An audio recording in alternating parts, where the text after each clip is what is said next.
Pessoal, então uma breve revisão aqui para vocês, né, para auxiliar vocês um pouquinho aí na realização da avaliação especial.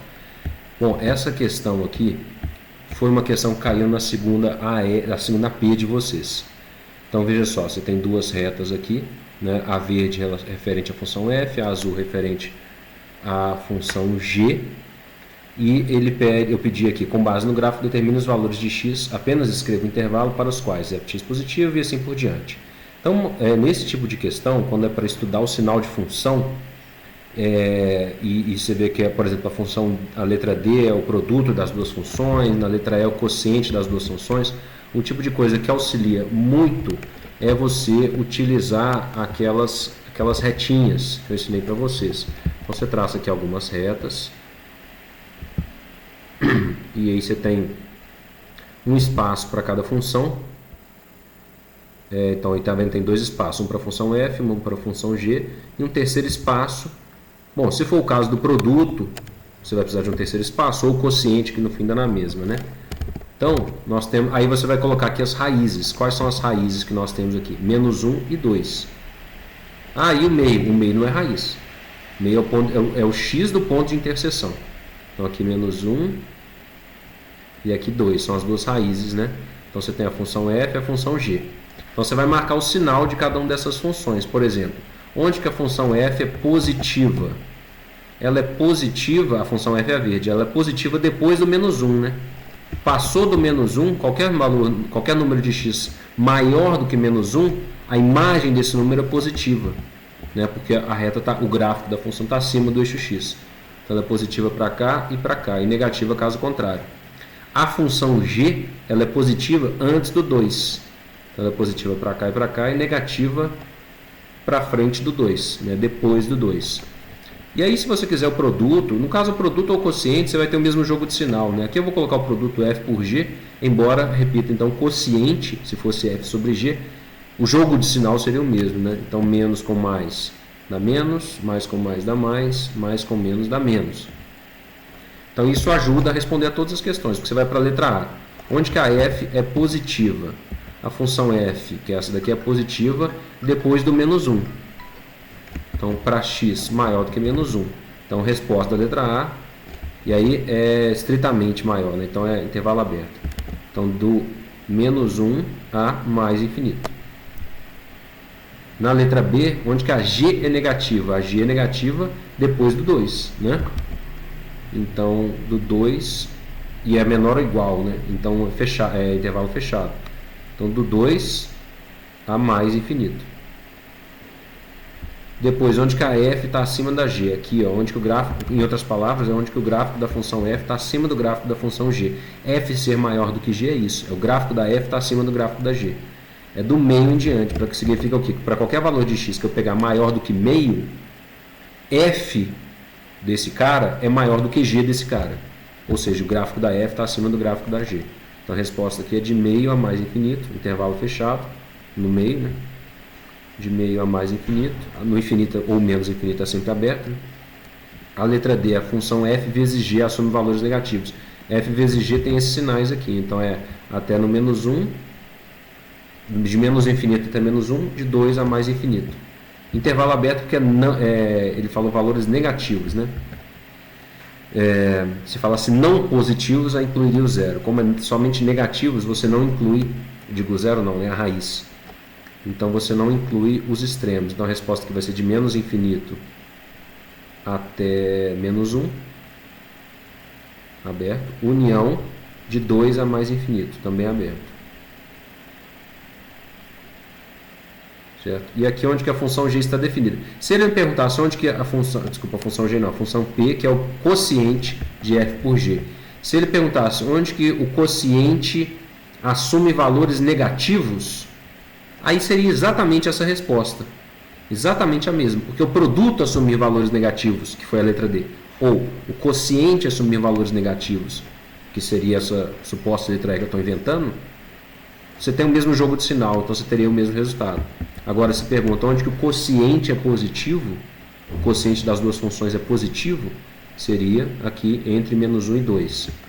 Tá bom? E Só que ele não perguntou isso, ele perguntou onde que ela está definida. Ela está definida onde a g não é zero. Nesse caso, onde que a g é zero? No 2.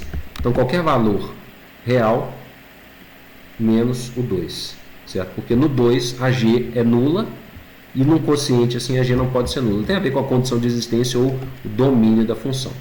Então essa foi uma questão, é bom entender esse tipo de coisa e analisar esse gráfico, onde que uma função é positiva ou onde que uma função é negativa. Um outro exercício que vale a revisão aqui. Olha só, equação modular. Os gráficos da função f(x) igual a 2, g de x igual a x ao quadrado menos módulo de x tem dois pontos em comum. O valor da soma das abscissas dos pontos em comum é igual a. Então, os pontos, eu tenho duas funções, não preciso saber os gráficos dela, é questão puramente algébrica. Os pontos em comum são aqueles pontos onde as duas leis de formação se igualam. Então, o que você vai fazer aqui para resolver isso é x ao quadrado menos módulo de x igual a 2. Poderia ser mais simples, que essa questão modular, eu até mencionei isso em sala, poderia ser mais simples. Se você, ao igualar, chega numa coisa assim, módulo de x é igual a k, k é um número real, aqui a definição do que é da equação modular, a primeira coisa que a gente passou com a equação modular foi isso, né? Você tem que x é igual a mais ou menos k, você tem duas possibilidades aí, né? X é igual a k ou x é igual a menos k. Só que aqui é um pouquinho mais complicado, por quê? Porque você vai ter que desmembrar usando a definição do módulo. O que é módulo de x? Módulo de x é x, se x for maior ou igual do que zero, e é menos x, se x for menor do que zero. Então a sua equação, você vai desdobrar ela em duas. Você vai ter duas equações aí. Vão ser as seguintes, ó. Primeiro, se x é maior ou igual do que zero, né, você tem, a sua equação vai ser x ao quadrado. Ó, se x é maior ou igual do que zero, módulo de x é o quê? X. Então a sua equação vai ser x ao quadrado menos x igual a 2. Agora, se x for menor do que zero, a sua equação muda, porque ela vai ser x ao quadrado menos módulo de x. Mas o que é módulo de x para esse caso, quando x é menor do que zero? É menos x. Então aqui fica menos da própria equação da função g original, menos x. Então menos menos fica mais x igual a 2. Então você tem duas equações quadráticas aqui para resolver, que eu não vou resolver aqui, vou deixar para vocês continuarem. Só que essas duas equações quadráticas, o que você tem que verificar, né? Qual que é o cuidado que você tem que tomar? Que as soluções que você obtiver aqui, as suas raízes, você tem que verificar se elas são positivas, porque se for negativo você vai excluir, aquela que for negativa você exclui, porque tudo que vem daqui em diante é só para x maior ou igual do que zero.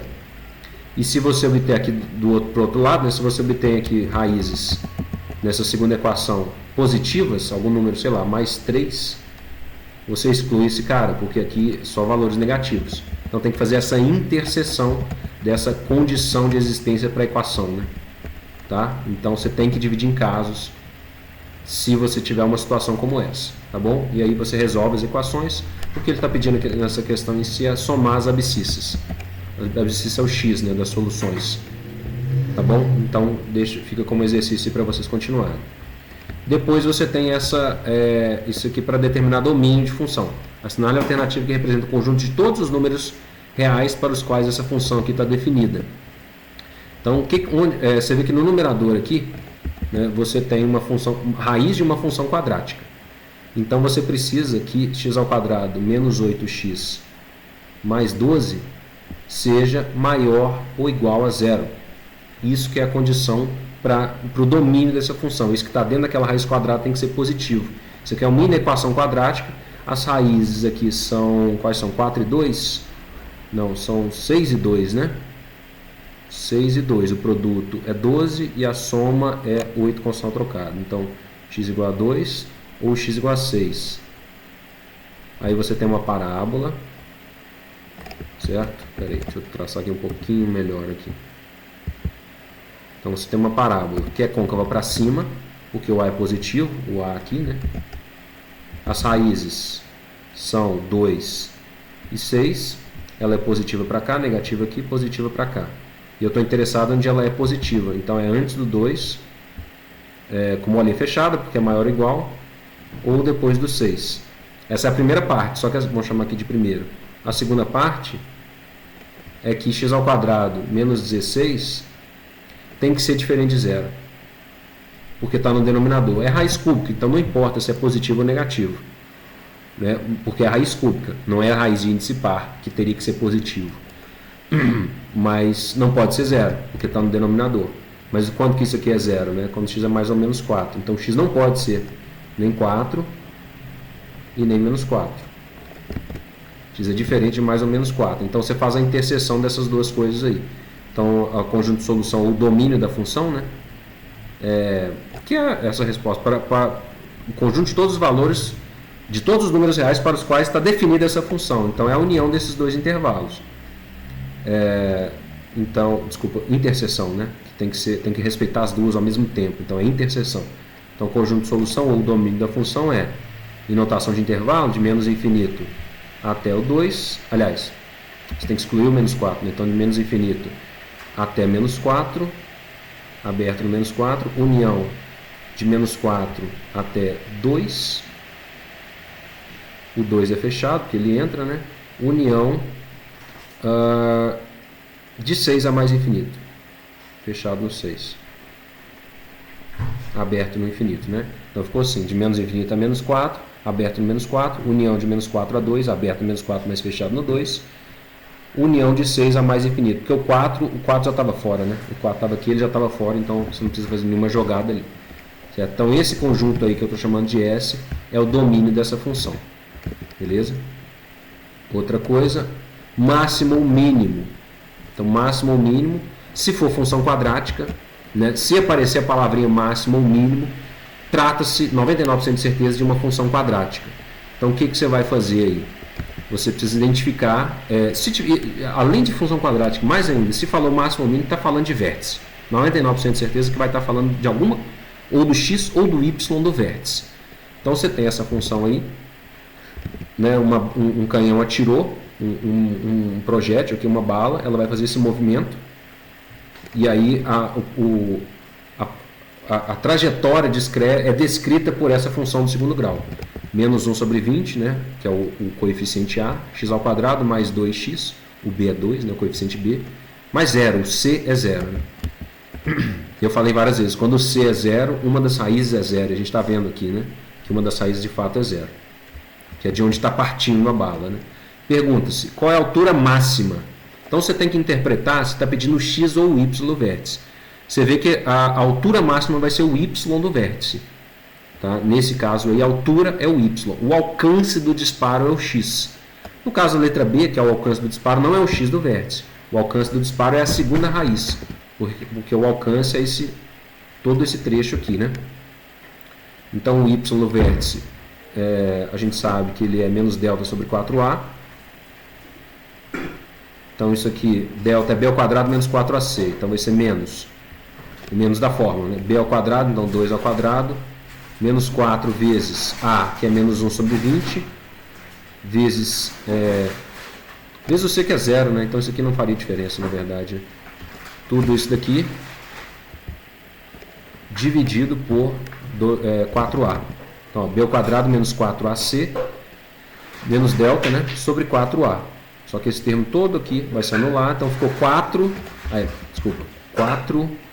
vezes menos 1 sobre 20, que é o a. Que é igual então a menos 2 ao quadrado, que é 4. Certo? Aquele menos está de fora, portanto ele não é elevado ao quadrado. Né? Todo esse termo aqui se anulou. E aqui eu tenho 4 vezes menos 1 sobre 20, que é menos 1 sobre 5. Quando eu simplifico o 4 e o 20.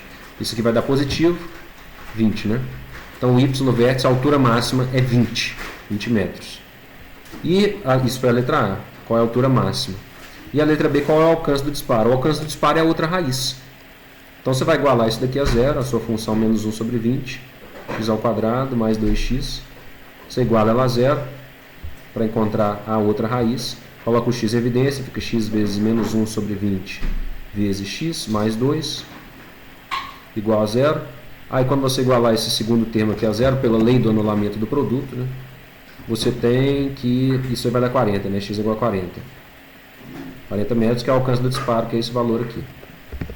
Vai ficar em cima aí, né? Aqui, ó, peraí. certo? X é igual a 40. Então, falou em x do vértice ou y do vértice, desculpa, falou em máximo ou mínimo é x do vértice ou y do vértice, 99% de certeza, tá? Decore as fórmulas para x do vértice e y do vértice.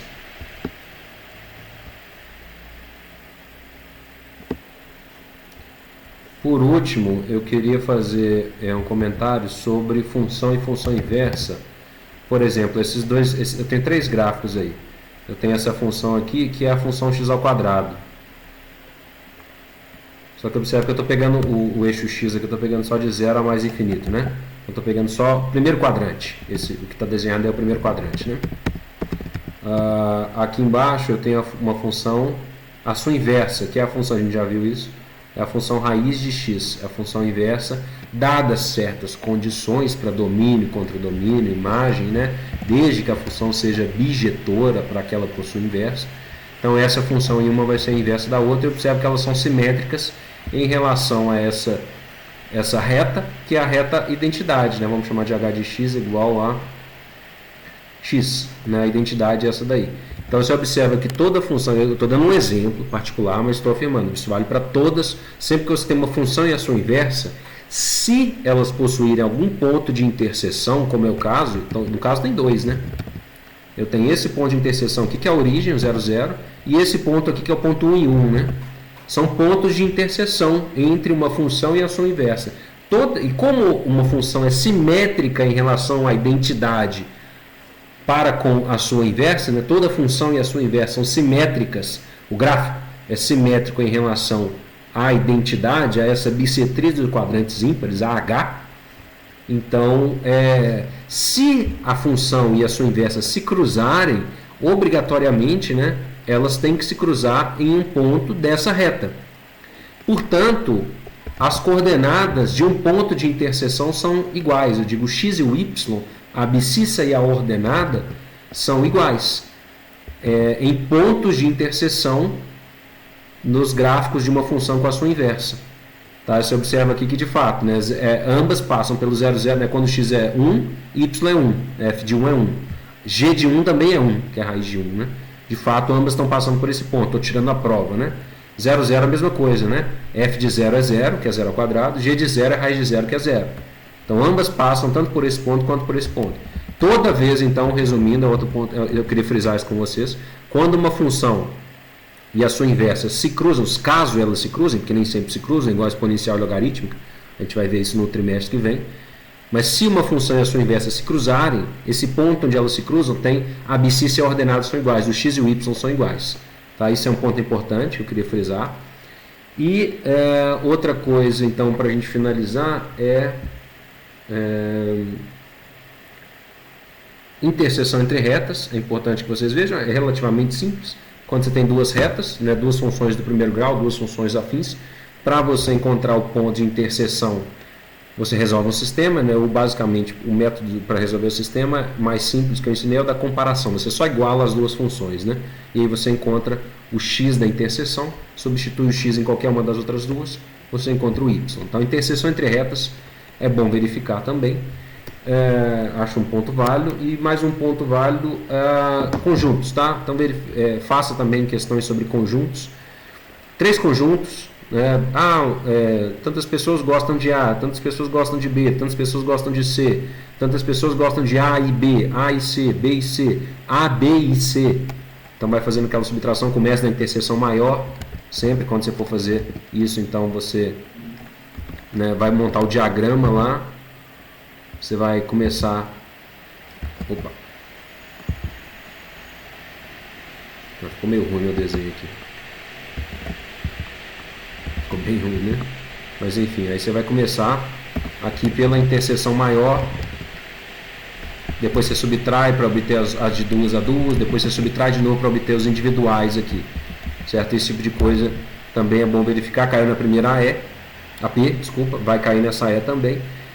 Então, esses são pontos que eu queria destacar. Mas um último ponto, vai ter uma questão também sobre demonstração, tá? Então, verifique sobre, não é muito complicado, mas verifique questões sobre demonstração, tá bom?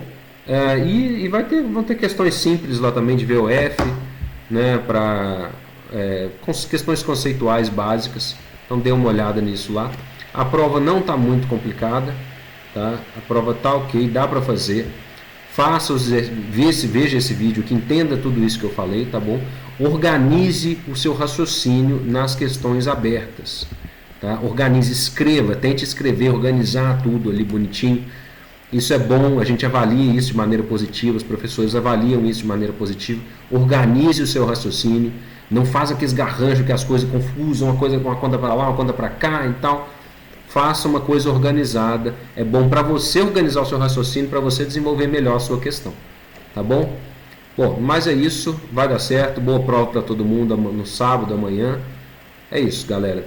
Tudo de bom. Um abraço.